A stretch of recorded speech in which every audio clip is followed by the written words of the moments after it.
I got so much motherfucking design on right now. Break it down, bring it back, make it clap. I got 3 old thoughts, new guap, wear that damn. Bitches on my line, and you know. Halo semuanya, perkenalkan saya Indah Novitasari dari Universitas Cyber Asia. Pada kesempatan kali ini saya ingin menjelaskan mengenai rangkuman jurnal yang telah saya buat dengan judul Information System for Supply Chain Management, Uncertainties, Risk, and Cybersecurity.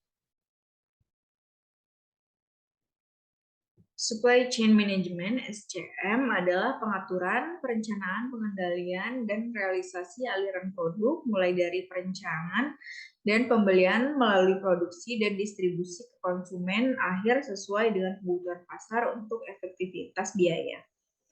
Sistem informasi dirancang untuk mengotomatisasi dan mengelola semua tahapan pemeliharaan pasokan organisasi dan mengontrol seluruh distribusi produk dalam organisasi. Sistem SCM memungkinkan secara signifikan lebih baik memenuhi permintaan produk perusahaan dan secara signifikan mengurangi biaya logistik, dan pembelian SCM mencakup seluruh siklus pembelian bahan baku, produksi, dan distribusi produk.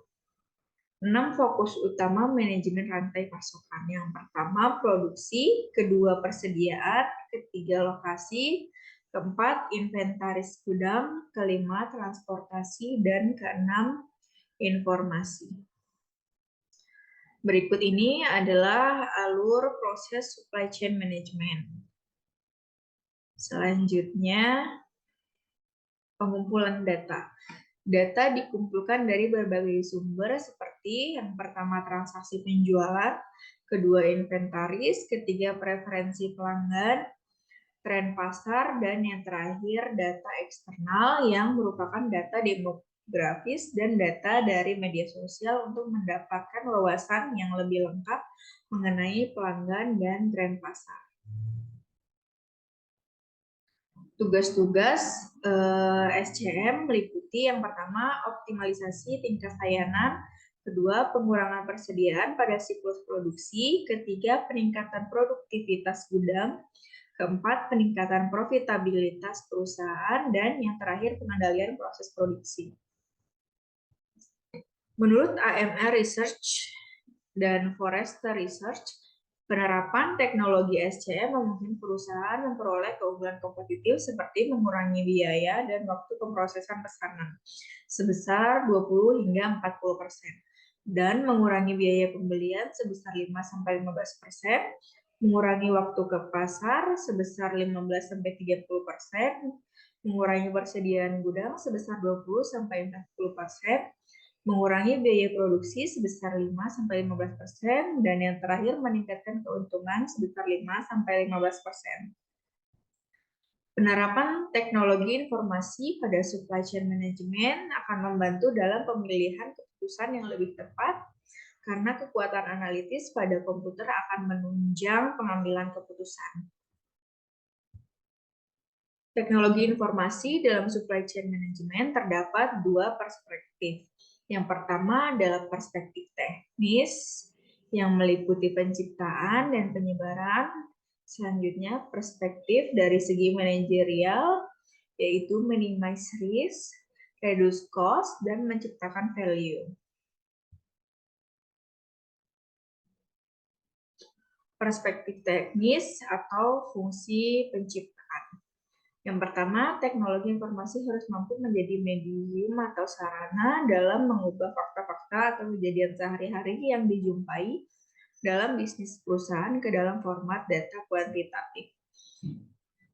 Yang kedua, teknologi harus mampu mengubah data mentah yang telah dikumpulkan menjadi informasi yang relevan bagi setiap penggunanya, yaitu manajemen, staf, konsumen, mitra bisnis, pemilik perusahaan, dan pihak lain yang berwenang. Yang ketiga, bentuk pengolahan data. Ini melakukan mengelompokkan data sejenis, mendeskripsikan kumpulan data dalam bentuk statistik, membuat ringkasan data berdasar kelompok tertentu, memperlihatkan karakteristik data dari berbagai perspektif, dan sebagainya. Hasil dari pengambilan keputusan akan memberikan berbagai dampak langsung maupun tidak langsung terhadap kinerja perusahaan. Selanjutnya, fungsi penyebaran. Gathering adalah sistem informasi harus memiliki fasilitas yang mampu mengumpulkan informasi tersebut dan menyimpannya dalam suatu media penyimpanan digital. Yang kedua, organizing, yaitu sistem informasi harus memiliki mekanisme baku dalam mengorganisasikan penyimpanan data dalam media penyimpanan. Yang ketiga, selecting, yaitu sistem informasi harus menyediakan fasilitas untuk memudahkan pencarian dan pemilihan informasi untuk memudahkan perusahaan dalam mencari data yang dibutuhkan. Yang keempat, scientizing, sistem informasi harus mampu memenuhi kebutuhan manajer dalam menggabungkan beberapa data menjadi satu kesatuan yang terintegrasi. Yang terakhir, distributing, yaitu sistem juga harus memiliki infrastruktur yang mampu menyalurkan berbagai data dari tempat penyimpanannya ke pihak-pihak yang membutuhkan. Selanjutnya dari perspektif manajerial. Yang pertama, minimize risk. Teknologi informasi harus mampu dalam membantu perusahaan mengurangi resiko bisnis yang ada dan menjadi sarana untuk membantu manajemen dalam mengelola resiko yang dihadapi setiap hari. Reduce cost. Selanjutnya, teknologi informasi menawarkan perbaikan efisiensi dan optimalisasi proses bisnis di perusahaan. Hal ini juga meliputi eliminasi proses, simplifikasi proses, integrasi proses, dan otomatisasi proses. Yang ketiga, menciptakan value. Teknologi informasi memiliki kemampuan menciptakan value bagi pelanggan dan menjadi sarana efektif untuk mengidentifikasi hal-hal yang dapat ditransformasikan menjadi value bagi perusahaan.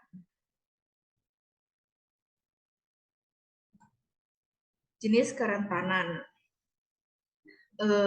Yang pertama, cara melakukan serangan web.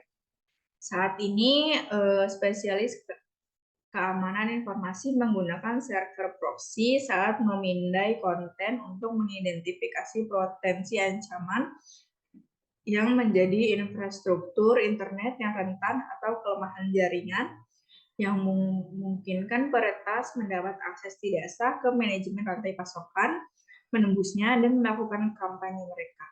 Di antara ancaman tersebut adalah yang pertama, aplikasi yang tidak diizinkan atau PUA, seperti ekstensi browser berbahaya. Yang kedua, trojan atau penetas dan pemuat.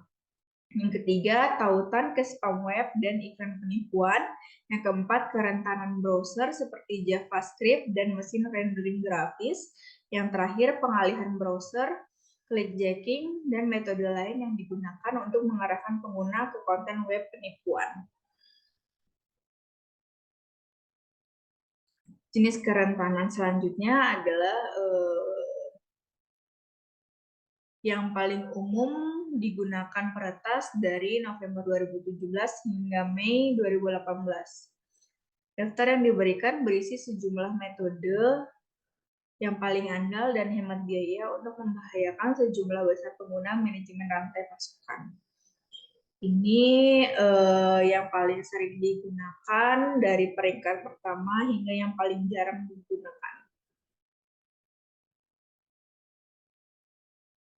Selanjutnya, saya jelaskan yang pertama adalah spyware. Sebagai dasar, perangkat lunak periklanan online modern di internet adalah aplikasi yang mungkin tidak diinginkan atau PUA dan merupakan spyware. Dalam lingkungan perusahaan, spyware memiliki sejumlah potensi risiko keamanan. Misalnya, mungkin melakukan hal berikut. Yang pertama, mencuri informasi pengguna dan perusahaan, termasuk data pribadi dan informasi kepemilikan dan rahasia lainnya.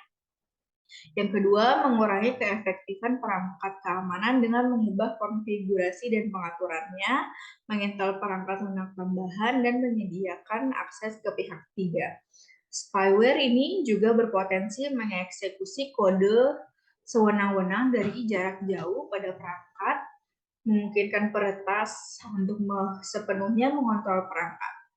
Yang ketiga, meningkatkan jumlah infeksi. Setelah penggunaan terinfeksi seperti oleh spyware atau adware, mereka rentan terhadap lebih banyak infeksi malware. Yang kedua, penipuan email bisnis spyware. Penipuan email perusahaan adalah cara yang paling menguntungkan untuk mendapatkan banyak uang dari bisnis.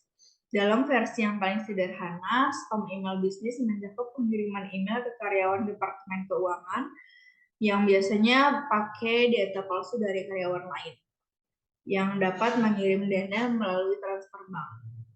Peretas ini biasanya melakukan beberapa penelitian dalam hierarki perusahaan dan karyawannya. Misalnya menggunakan profil dari sosmed, terus dia juga membangun vertical management.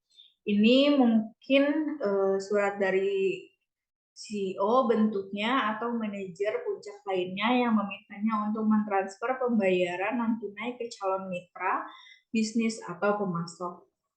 Pesan biasanya berisi bentuknya harus memotivasi penerima untuk bisa mengirim uang. Jadi seperti membujuk penerima biar penerima ini mau mengirim uang. Yang akibatnya biasanya akan masuk ke rekening bank asing atau regional milik penjahat dunia maya.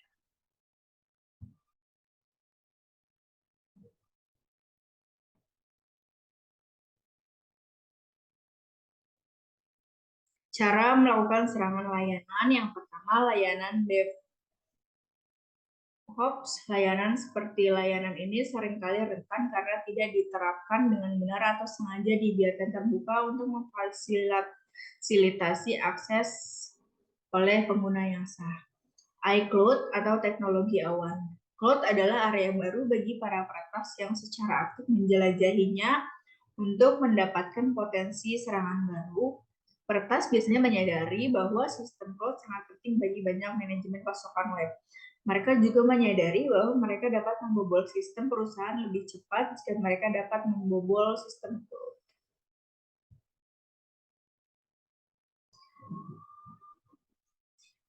Internet of Things atau IoT adalah interkoneksi perangkat fisik, kendaraan, bangunan, dan item lainnya, sering disebut sebagai perangkat yang terhubung atau perangkat pintar, yang memiliki perangkat elektronik, perangkat lunak, sensor, aktuator, dan mampu terhubung ke jaringan, memungkinkan mereka mengumpulkan data dan membagikannya. Salah satu masalah adalah kompleksitas pemantauan. Sebagian besar pakar keamanan informasi tidak mengetahui yang mana perangkat IoT terhubung ke jaringan mereka. Keamanan sebagai aturan tidak menjadi prioritas utama saat membuat perangkat IoT. Dan biasanya ini semua adalah perangkat yang dimulai dengan kamera dan diakhiri dengan termostat dan alat pengukur cerdas. Ciri-cirinya yang pertama, kerentanan dan pelaporan risiko serta pembaruan hampir atau seluruhnya hilang.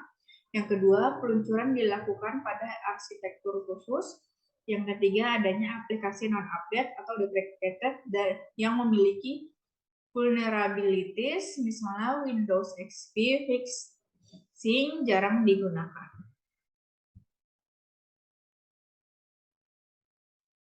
Yang terakhir adalah kesimpulan. Kesimpulan yang dapat ditarik adalah yang pertama, organisasi memerlukan analisis konteks keamanan waktu yang nyata untuk memastikan kontrol yang mudah. Dengan tidak adanya solusi yang menyediakan pemantauan waktu nyata dan deteksi jalur kebocoran, penyerang dapat berpindah-pindah dari jaringan tanpa diketahui. Yang kedua, organisasi harus menguji kebijakan segmentasi mereka dan menerapkan alat yang kuat untuk memverifikasi keefektifan kebijakan tersebut. Yang ketiga, organisasi juga harus melakukan inventarisasi perangkat dan sistem yang terhubung ke jaringan. Yang keempat, dan juga yang terakhir, perlu untuk pindah ke sistem IP yang terhubung karena sistem yang ada membutuhkan perawatan yang mahal dan kompleks.